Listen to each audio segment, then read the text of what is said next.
hello again. So, as I was saying in my first part, the controls are very important, but for the most part, you'll be fine even if you die, because autosave is a wonderful feature in this day and age. So, basically, if you die, you'll pretty much end up in the same part. However, there are some parts in the game where if you die, you'll wind up in the beginning of a part, which can be very annoying, especially on crushing mode, as I just found out. So, do the best you can. If you die, don't fret about it. So, how does it look and play? What draws us in? Well, the graphics and overall gameplay of every area you explore is extremely detailed, and will keep both your eyes on the screen and, of course, your butt in that chair. When you first head for the Uncharted island near the beginning of the game, you're greeted with breathtaking scenery of open sky and clouds intermingled with a lush green island in the backfield. The ocean effect is also pretty cool in this as you're cruising over it, and the cutscenes only get better from there. The majority of the game has you exploring a great deal of structures, much like, again, here we go, Indiana Jones and Tomb Raider, big surprise. But again, it's not very worn out because it's a different character, new experience. So anyways, you'll scale ancient ruins by the skin of your explorer's hands, by the worn out hands, and investigate caverns in search for whatever gold you can find in your quest for the end prize, El Dorado, which in this game is called the Golden Man. With each area you explore, you'll only encounter more twists and turns along the way, where each either result in you taking everybody on the screen or solving some puzzle. Your reward for completing the area is another cutscene that progresses the story, so it keeps a pretty simple formula that seemingly started with the Ninja Gaiden series on the NES, but improves upon it, of course, with better graphics. So how does this game addict you? Well, of course graphics aren't everything. What keeps a gamer glued to that seat and willing to pick up a game and play it at any time is a good story. And, of course, stimulating gameplay. Uncharted isn't the most action-oriented game I've ever played, but it'll definitely entertain you and keep you wanting more. As you progress through the game, Drake finds a few weapons along the way, each one of them a step up from the previous one. Also, you don't always have to shoot people. There are some points in the game where you can brawl with a bad guy and knock his lights out. Sometimes it's required, like the end boss, but I won't go into too much detail. Also, the game is very non-linear, so the path you have to take isn't always clear. For the most part, you'll be fine, and you'll know which area is a dead end, but, however, you will encounter some trial and error moments where you'll try jumping toward a platform you think you can reach, but only end up falling to your doom. The puzzles are fairly challenging, but not difficult enough to keep you at that point for a long time. There's a couple parts that require you to switch simultaneously between Nathan, controlling a jet ski, and Elena, shooting a pistol or rocket launcher, all while avoiding enemy fire and barrels that blow up when touched or shot. That barrel hits you in crushing mode, one barrel, gone. That can make for a damn difficult experience, but also a very fun one. Other than the physical challenges, though, that require you to act fast, there will also be moments that require you to use your brain, so tell your mom that games are educational again. Sure, the game gives you major hints by letting you press select for your diary, but even then, it can be confusing sometimes. Oftentimes, you'll see the thing in the diary you're supposed to activate, but you won't see a clear-cut way to do so in the game. For example, near the beginning of the game, you'll come across 4 tiles pertaining to 4 different objects. A block with a circle in the middle, a strange man-looking left that kind of looked like a hieroglyphic, a tarantula, and a creepy mask thing. You see these objects in your book with a number next to each of them and think, okay, I gotta stand on those tiles in the correct order, right? Wrong. You have to climb along the side walls to your left and right, shimmy across to a platform, and there you go.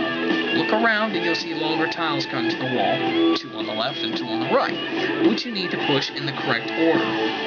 Not very straightforward. I was stumped on this for a while. It definitely took me a while. All in all, beginner's folly, move on. So, this game will scare you. It will definitely creep you out. There's not a whole lot of parts that will scare you, but my god, they're in there and they will scare you on first glance. Without giving too much away, there'll be a point in the game that requires you to explore a series of tunnels with very little light, that which emanates from Drake's flashlight. You may be thinking, oh, darkness, you trying to scare me now? Well, let me tell you something, you're not alone in the dark. No video game pun intended, or awful movie. Movable.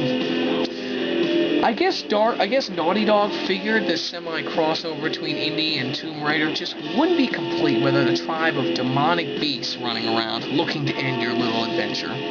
The bottom line, you have to turn the power on in these tunnels, and you gotta go through a mini-maze of underground tunnels, crawling with these nasty beasts to do it. Of course, you're not without a weapon.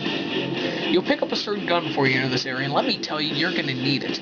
This machine gun you pick up is effective for knocking the beasts back so they don't just run right through you. Yes, the gun isn't too effective at killing them, but you know, it will be the best you have thus far in the game.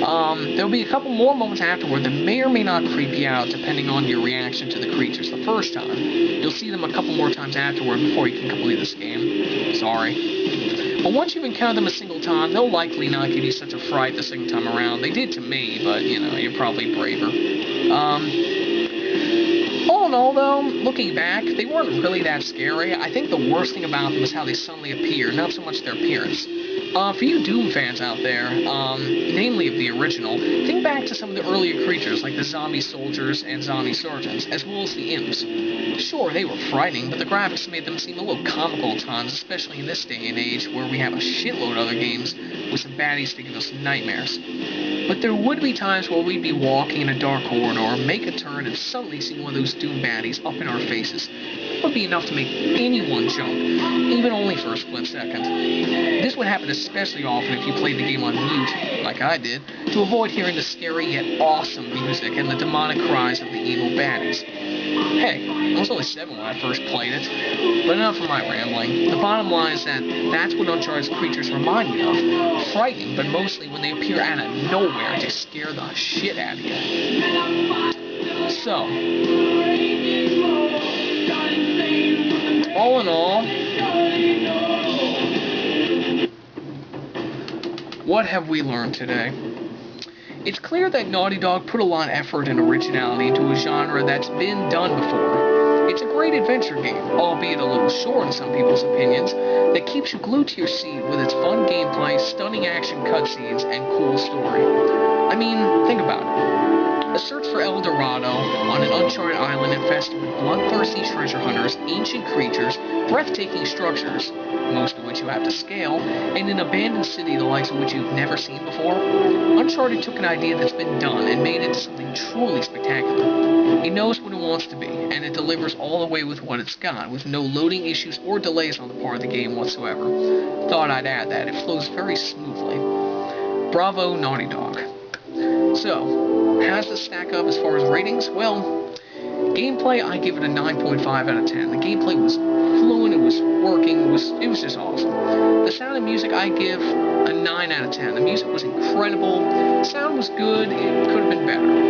Graphics, another 9 out of 10. Another incredible stack up, the graphics were great, felt very realistic. Uncharted 2 only improved that big time. And then the story, I give it a 10 out of 10 because this was one of the greatest stories I've ever seen in a video game. It was so cool. The treasure hunting, the story about Sir Francis Drake, and it might even be historically accurate in some cases. Final score, a 9.3 out of 10. Well done, Naughty Dog. Uncharted Drake's Fortune is a great game. Thank you for watching. Take care, fans, and play on.